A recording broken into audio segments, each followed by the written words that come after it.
Alright, with this model I'm going to show you a little bit of the esophagus. I know you're looking at this going, wait a minute, Dr. H, that's the larynx and the trachea and the lungs, and there's a heart, and I see aorta, superior vena cava, but I don't see the esophagus. What are you talking about, Dr. H?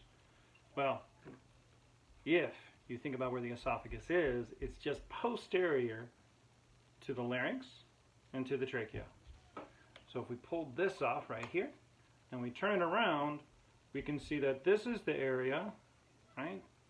That's the glottis, goes down into the larynx, and then behind the glottis, when the epiglottis doesn't cover it, when you swallow your food, the epiglottis covers it, and then food is going to descend down into this muscular tube back here, which is going to be the esophagus.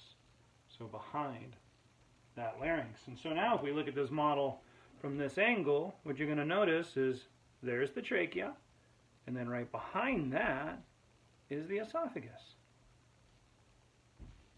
And it's going to descend down in the posterior aspect of the thoracic cavity all the way down until it exits out through a hiatus in the diaphragm. Attached right here is going to be the stomach. One last place that we can find the esophagus. Think about what would happen if acid started to come back up from the stomach. We call this acid reflux, or we also call it heartburn.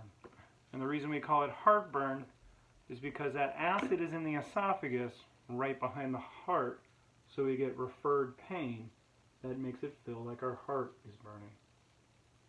So that big muscular tube right there is the esophagus.